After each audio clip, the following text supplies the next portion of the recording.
appreciate it. And just to kind of give you a little background, what we're going to be talking about today are really the core, I guess, strengths to a prosperous financial future. And those kind of start out with the small things, improving your credit, budgeting and savings. So we're going to really focus on that, and then how those play into some of the larger investments in people's lives, home purchases, 401k planning, life insurance, and things like that. The three of us have combined probably 10 plus years each in financial services. I focus on mortgage, so just home ownership. These guys have done kind of a bit of everything, but primarily credit counseling, budgeting and savings. And kind of together we work.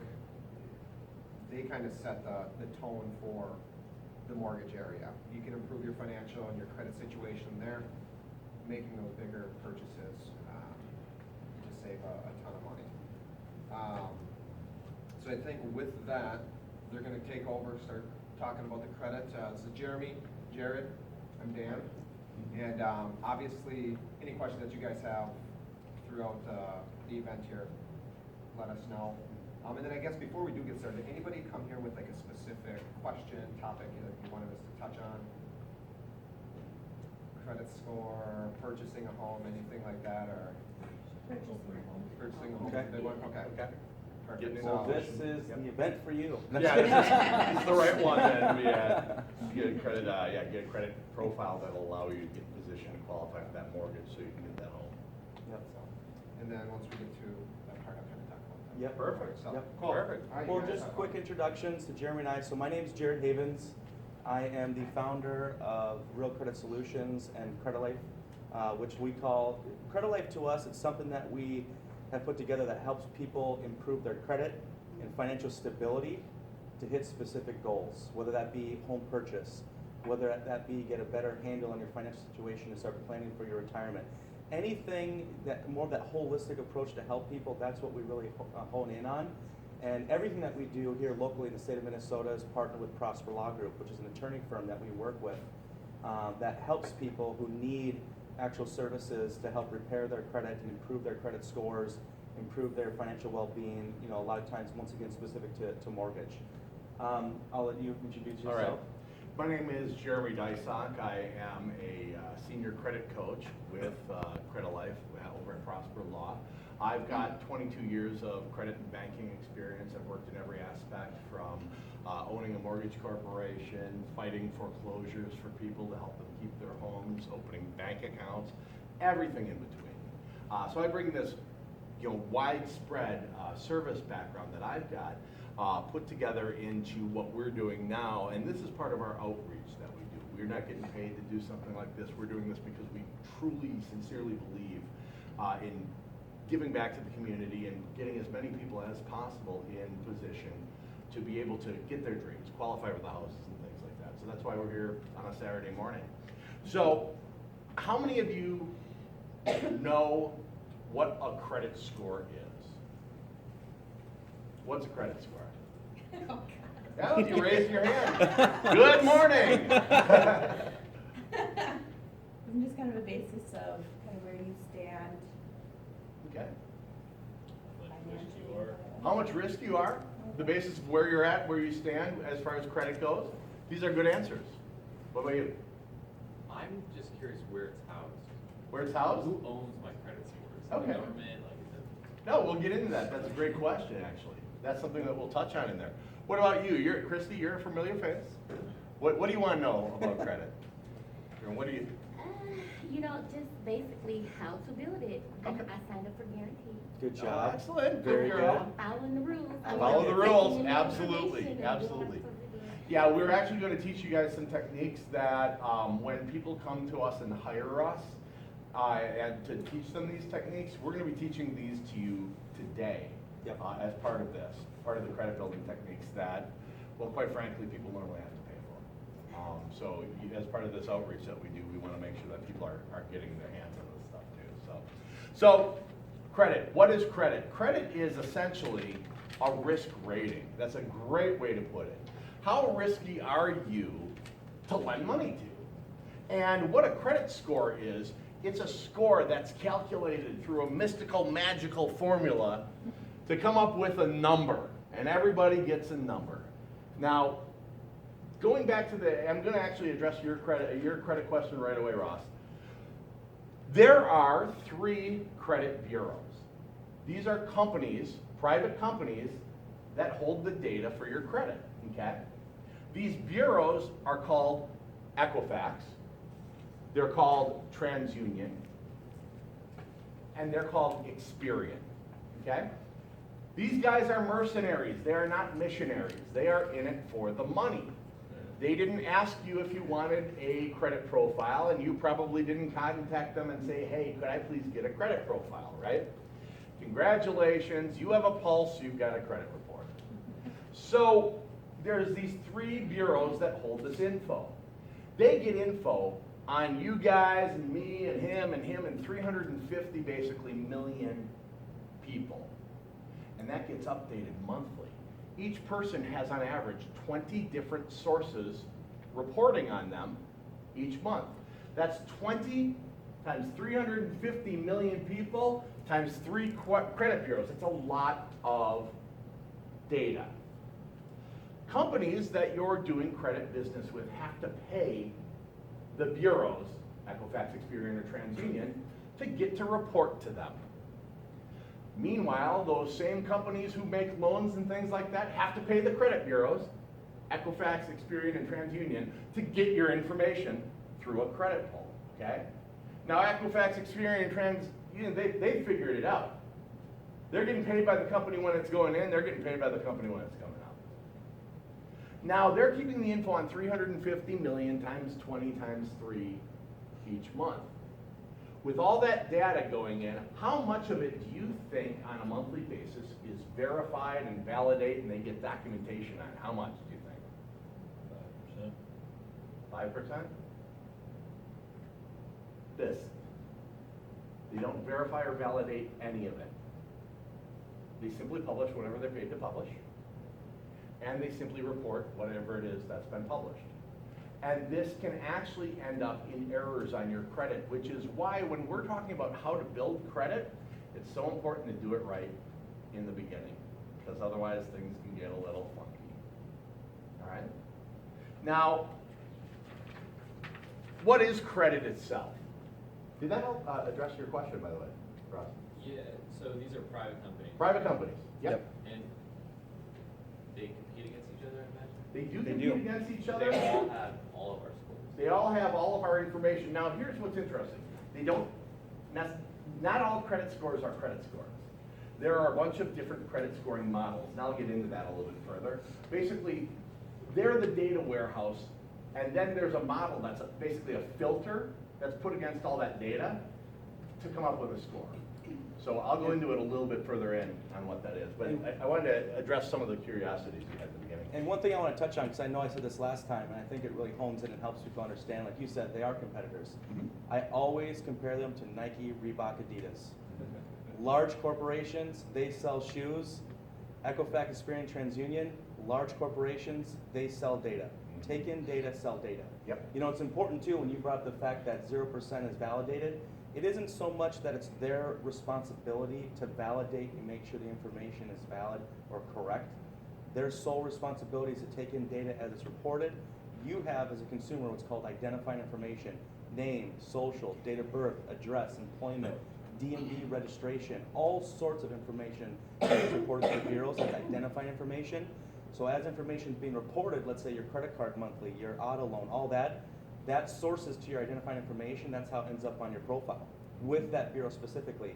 So the bureaus aren't responsible necessarily for your credit score. There are companies that have created algorithms that create the score or produce the score. The bureaus are solely responsible for the data. Yep. I have a my credit report. There's stuff on there that I don't even know. That can happen. Never lived in certain areas ever in my life, never had certain services, but it's still on my report. And it seems like, and then there was a couple of different names as if I have aliases. What's that about? Anytime, it's basically garbage in, garbage out. Anytime something gets reported to these bureaus on an account, Anytime you say, sure, I'll apply for the Target card to get 5% off my purchase, and the kid who's making $8.50 an hour types in and types your name wrong, that information goes on out there. And so this information all Yep. gets held in these gigantic How do you databases. remove it? Good question. Actually, I'll touch on that a little bit, and on that specific topic, because I know you're interested. You've been back here twice. I'm going to give you my card. I'm going to do a credit review for you. I'm not going to charge you anything for it, because you're showing that you're that truly interested in it. I'll just do that as an extension of what I'm doing here. Thank you. So, what is credit? See, that's why you come to these things multiple times. See, now you keep coming back. Tell Yep. others. You You gotta see. come 2 more times. Yeah. Yep. By the way, that was worth about $300 when I went before, so as a heads up. So, well, if you become enough, you can take my position and teach it for me. So, what is credit? At the end of the day, what is credit? Credit itself, it's an arrangement that allows a consumer. By the way, guess what, guys? If you didn't know, you are consumers. We consume. It allows consumers to buy goods or services right now, but pay for them later, okay? When you're using a credit card, for example, you may be buying something large now. It doesn't have to be a fancy TV or something that, you're going out and just buying things that you might not need. It can be important things. It can be a plane trip because somebody's graduating somewhere and that's the only way you can get down to see them. Or it could be the brakes for the car, where you might not have $800 in your pocket, and the only way to get it done so you can still get to work and earn is to get those brakes done. Credit allows you the privilege, it allows you the luxury of being able to get those services, get those products right now, and pay for them over time. Now, that's not free. That luxury is not free. So with credit, if you're using a credit card, for example, to charge purchases, you may be subject to a finance charge, an interest charge on that. So if the brakes are $800 and it takes you 10 months to pay that back, you may have spent $1,300 on those brakes. So credit has its positions where it's very, very good, but when you think about it, credit can also increase the overall cost of ownership on whatever you use the credit to buy, okay? So that's why understanding credit, knowing when and when not to use it, and what techniques to do with it are so important. Does that make sense? Great. So why is good credit important? You guys tell me, why do you think good credit's important? Anyone? Credit helps you buy a house when you're ready to buy a house. It helps you buy a house when you're ready to buy a house. Of course, home loans, mortgages. Car loans, absolutely. What else? What else do we use credit for? Why is it important? Student loans, credit cards, rental background checks. It can be the difference between getting a place to live and not getting a place to live at all. Or getting a place to live and getting a place to live with $3,000 down payment because they're scared that you're gonna, light it on fire and run away or something, right? They're using it for employment background checks. I see, thank God not every day, but I see probably monthly, I'll see one person who's been extended a job offer. And they accept the job, and you can't do a background check until the job's been accepted, okay? They accept the job, so in your mind, if you got offered a job and you took the job, you're gonna give your 2 weeks to the old employer, guys, see ya, thanks, I'm moving on, right? Well, the background check doesn't always happen instantly. Sometimes it can take a week, 2 weeks till they get the info back. I've had situations where people have come to me because they left their job, took the new job, were a week or two into the new job, HR called them in, Human Resources called them in and said, we're gonna have to let you go. This came up on your background check. There was a bankruptcy. There was foreclosure or repossession of a vehicle. There were late payments that drove your credit score down to here, and we have this requirement. You guys look puzzled. You're wondering why? No? Is anyone wondering why? Yeah.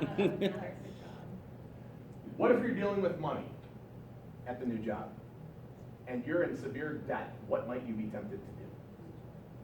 The military for security background checks is doing this now. If you're in extreme debt, what might you be tempted to do if, for example, Saudi Arabia offered you $100,000? Yeah, exactly. So they use it for employment background checks. They use it for utilities to determine if you need to make a deposit to turn the lights on or not. They use it for car insurance. Did you know your credit score is used to help determine your rate? Oh, it is. You can have the same driving history, be the same gender, same age, same socioeconomic background, same nationality or race or whatever they're using for these things. You can same car, same miles. And if the person standing next to you's got a higher credit score, they're paying less for their car insurance. Affects us everywhere. So credit, good credit, is very important. So we know that using credit ends up costing us some money, and it is a luxury. And we know it's used for everything. There are advantages to using credit, okay? There are advantages to using credit. Number one, you can use the goods or services as you pay for them. For example, driving a car as you pay for it. You don't have to walk in with $25,000 for your Ford Focus. You can walk in with $2,500 for your Ford Focus, finance the rest of it, and use the Ford Focus as you're paying for it, right? That's a convenience. It gives you the opportunity to buy costly items you may not be able to buy with cash. Again, that car. Imagine trying to buy a car in that neck of the cost with cash. Maybe you can. If you can, God bless you. Let's go to the casino, but if you can't, that's my pitch for the casino. If you can't, this gives you the opportunity to get these things. Number three, credit is a source of cash for emergency or unexpected expenses. Medical, automotive. Maybe you're driving out to see your friend out by Fargo and the snow comes up and you have to get a hotel and you didn't have $200 extra in your pocket, you didn't plan for it. That's where a credit card does become a little bit of a safety net. They're safe. Or if you need to fix those brakes, they're safe. Convenience. Maybe you don't want to have to carry a large amount of cash with you. You're traveling. That's convenient. Or you're going out to dinner. You're going to a few different things. It's convenient. You just put it on there. Okay, so there are advantages to using this stuff. Okay? Can anyone think of any other possible advantages to using credit versus cash? Or did I kind of nail them? Yeah. It's easier to take care of if it's stolen. That's a great one. It's easier to take care of if it's stolen. My credit card, my wife's credit card was stolen about a week ago. They skimmed it at a gas pump. And that was stolen a week ago. Had they taken her cash out of, had she had the cash in the wallet instead, or had they taken that would be gone. They spent $1,000 at the Mall of America. We were responsible for this much of it. And then ironically went to the same store afterwards and said, hey, guess what happened to you this morning? And I offered them consulting services on how to. Oh yeah, they're not. The credit bureaus are not the only ones who are mercenaries. I'll tell you what, I see an opportunity. I do lots of good things, but I do lots of things for money too. So there's lots of different types of consumer credit. Consumer credit. You guys are consumer. Thank you. You're consumers. So we're looking for consumer credit. What other kinds of credit are there? Oh, there's commercial credit. There's things like that for businesses. And guess what? We're not worried about that. We're worried about you guys. We're getting the house in order before we get the shop in order, right? So types of consumer credit. There's sales credit. Sales credit is where you buy goods and services with a credit card or a charge account. For example, you go to Macy's and use your Macy's card to buy some Frango mints that they sell at Macy's because they're $11 and they're delicious. Right? And if you use your card for that, that is sales credit. Okay? Buying a pair of tennis shoes on a card is sales credit. Buying an automobile on a car loan is sales credit. That is, because it's going directly to the thing, and you're getting something for it. You're getting an object. Now, cash credit. Cash credit is where you're borrowing money. For example, if you went to the bank and borrowed $10,000 because you were gonna pay off a couple credit cards over here, maybe fix up something in the garage there, you know, put a new door, a garage door opener, and do some things around the house, that's cash credit. That's where they're essentially writing you a check to go out and do what you want with. So, the best example of that is just a loan. A loan is typically cash credit. What about car loans? Well, car loans are sort of in the in-between. If you go to the bank and they write you a check for a loan to go out and buy a car, that's weird. That is, that's not how it normally happens. Normally they'll write it to the dealership. So that takes it from a cash credit into a sales credit, right? Does that make sense to anyone? Any questions? Good. So I mentioned credit cards a bunch. There are different types of credit cards. Why do I mention credit cards a bunch? Because credit cards are the single thing that make you trip and fall on your way to great credit. But they're also one of the single strongest builders that you can utilize to fix things up. So that's why I'm focusing on them a little bit. So there's different types of credit cards. And I don't mean just Visa, MasterCard, American Express, and Discover. There are travel and entertainment cards, okay? Travel and entertainment cards. These are cards where you have to pay the bill each month except for travel-related expenses. Those are the American Express cards you hear about that have no credit limit, and there's payments on travel stuff, but if you go out and just buy things at Target, you got to pay that off right away. That's how those work, okay? So if you ever hear about someone who has a no-limit Amex card, that's what it's about. No limit doesn't necessarily mean no limit, however. They'll watch for purchases. The real no limit card, they give out about 1,000 of them. Okay. I guarantee you none of us are. but if you are, we'll talk. Then there's company or real estate store cards. These are cards that allow you to purchase at their, at that merchant who issues it, or sometimes within a little merchant network. Like you can use your Bath and Body Works at the Limited, or you can use your Limited at Victoria's Secret, because they're all actually in the same little thing. So those are a credit card. They have a credit limit. They have minimum monthly payments and the APR, the annual percentage rate. Translation: the extra money you get to pay. It varies wildly, depending on it. And then there are general purpose cards or bank credit cards. They're issued by banks, even Capital One's a bank. They're issued by banks and they can be used at many places all over the world. They've got a credit limit, they've got minimum monthly payments, they've got an annual percentage rate, they may or may not have fees. Examples: Visa, MasterCard, American Express, like the blue card American Express, or the Discover card. Those are all run-of-the-mill bank cards. Okay. So, any questions so far? Could you redefine annual percentage rates again? Annual percentage rate, best way to put it, it's a percentage of the amount you owe that you're going to be paying in fees. That's kind of the super version. No matter what, or only if you have? On any outstanding balances. Yeah, you might want any outstanding balances. So if you go into APR. Correct. If you carry a balance on a card, you don't pay it off the same month you spend it, but if you carry it on to the next month, you're going to pay interest on it. You're going to pay APR. It's huge. It's It can be, yeah. There's 29% interest on some of these things. And then there's a whole way, I'll get into, but there's a whole way that you can pay, like for example, I've got a way, if you want, that you can pay $45 for a cheeseburger at TGI Fridays. I can show you how to do it, and by showing you how to do it, you'll realize these things, and I guarantee you the next time you sit down at a restaurant and the bill comes, and if you have a credit card and you think about putting it on your credit card, I promise you're going to go, no, let me use my debit. Seriously, it's pretty wild.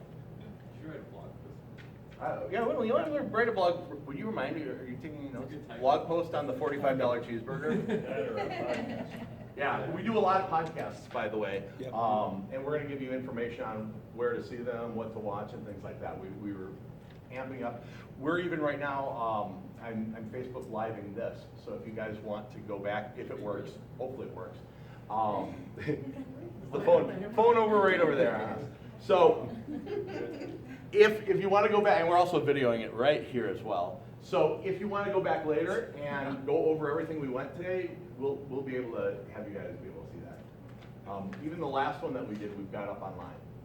Yeah, and so- everything's pointed up here so that Yeah, way so you guys aren't don't in- have to worry, unless you want to be on camera, then come on up here and. Afterwards, I'll do an interview with all you guys. Get your feedback. Incendiary political statement. That's right, yeah, well, we're looking for incendiary political statements, because this election's been so mellow so far. Yeah, exactly. Well, and also too, I mean, it'll everyone's be, all Minnesota nice. well, it'll be nice too afterwards that we'll be able to get you guys the information of today because there's so much that's going to be said today. And I know when you guys leave, you're going to be like, what was that again? I mean, it happens Yep. every time. So it'll be nice to be able to reference Yep. back and be able to watch it and take away your points Yeah. from today. Yeah, so this will be, we'll make sure you guys have the links and stuff. And depending on how your feelings are on it, we were thinking about starting to keep a list of people who came and if they want to put down their emails so we can email them the link. We don't want anything to come off as salesy. One thing you'll notice, I'm not going to tell you anything about the products or services I offer, ever. Not here, this is not what this is about, this is about you guys. Yeah. That's why we got asked about our company the first time and we were both kind of like, well, could we have one? Yeah. That's not what this is. This is literally our outreach, and we take a lot of pride in the fact that we do. So, who's got a credit card right now, or who's got some credit, who's got student loan debt, who's got, yeah. There's establishing or re-establishing credit. If you've tanked your credit and you want to reestablish it, we're going to talk about establishing credit. If you don't have credit and you want to establish it, we're going to talk about establishing credit. There are 4 steps to building a sound credit reputation and one little super secret ninja step that I'm going to throw over to Jared on at that point. So step 1, start with an income, a job, or unemployment, or if you're on disability, or whatever. Start with a regular income. I thought to expand that afterwards. I used to say start with a job, but you know what? There are all kinds of people in all kinds of circumstances. I don't know what your circumstances are, so I'm going to be broad. Start with a trackable, ongoing income. Show that you can hold a job, or show that you can receive money on a regular basis. If you're retired and you're on Social Security, you get an awards letter that shows that. Show that you can do this. This is step 1. What if you're a student? If you're a student, there are some specifics you can do. There are some student cards and some different situations that will lend on your future income. I'd actually want to talk to you a little bit more specific on that, or personal on that, a little offline, but yeah, I can help you establish that way. My daughter's in college right now, and I've done the same for her. It can be done, and it can be done cheap, it can be done easy, and it can be done by you. So you don't have to hire a guy to do something like that. Show you got an income coming.